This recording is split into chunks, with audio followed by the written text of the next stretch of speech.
इंसान नहीं साक्षात हैं भगवान। राम मंदिर फैसले पर जिसके मात्र एक बयान ने झुका दिया था मुस्लिम वकील का सिर।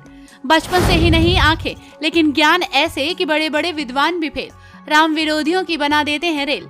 न पढ़ सकते हैं, न लिख सकते हैं, न किया ब्रेल लिपि का इस्तेमाल, फिर भी 22 भाषाओं का ज्ञान, हासिल है PhD डिग्री।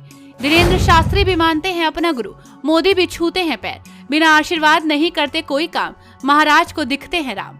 राम जन्मभूमि के पक्ष में गवाही के लिए जब बड़े बड़े भारत के पीठाधीश्वर हट गए थे पीछे, इन जगत गुरु की एक ललकार ने बदल दिए सारे फैसले।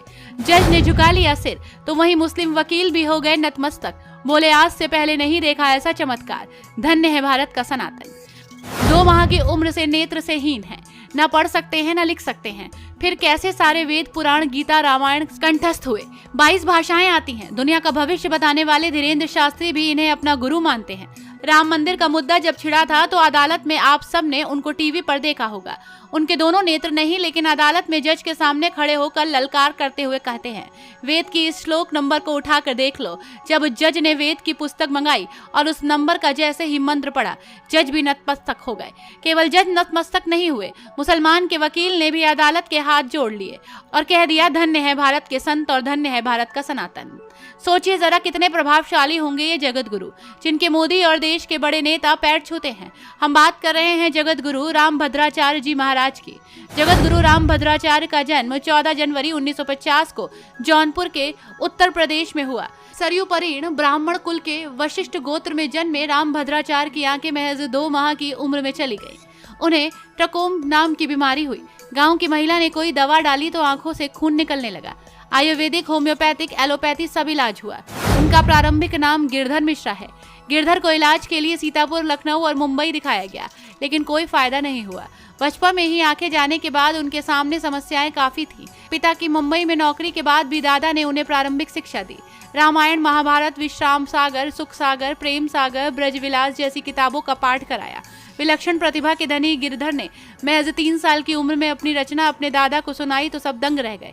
जगत गुरु रामभद्राचार्य को बहुभाषाविद कहा जाता है। 22 भाषाओं में पारंगत है। संस्कृत और हिंदी के अलावा अवधी, मैथिली सहित अन्य भाषाओं में कविता कहते हैं। अपनी रचनाएं रची हैं। अब तक उन्होंने 80 से अधिक पुस्तकों की रचना की है।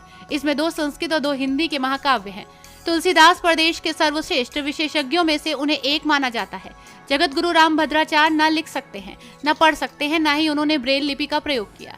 वे केवल सुनकर शिक्षा हासिल करते हैं, बोलकर अपनी रचनाएं लिखते हैं। उनकी इस अप्रतिम ज्ञान के कारण भारत सरकार ने उन्हें 2015 में पद्म भूषण से सम्मानित किया।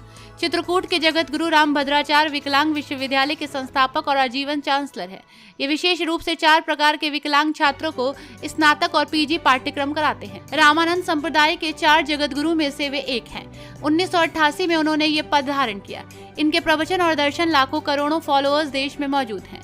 उनकी विलक्षण प्रतिभा का हर कोई कायल है। सुप्रीम कोर्ट में राम जन्मभूमि बाबरी मस्जिद में उनकी गवाही सुर्खियां बनी थी। वेद पुराणों के उदाहरणों के साथ उनकी गवाही को कोर्ट भी कायल हो गया। श्री राम जन्मभूमि के पक्ष में वे वादी के तौर पर उपस्थित हुए। ऋग्वेद की जैमिनीय संहिता से उन्होंने उदाहरण दिया। उसमें सरयू नदी के स्थान विशेष में दिशा और दूरी का बिल्कुल सटीक ब्यौरा देते हुए रामभद्राचार्य ने श्री राम जन्मभूमि की स्थिति बताई। कोर्ट में इसके बाद जैमिनीय संहिता बनाई गई। इसमें जगत गुरु ने जिन उदाहरणों का जिक्र किया था उसे खोल कर देखा गया। विवरण सही पाए गए। माना जाता है कि जिस स्थान पर राम जन्मभूमि की स्थिति बताई गई है, विवादित स्थल उसी स्थान पर पाया गया। जगत गुरु के बयान ने फैसले का रुख मोड़ा।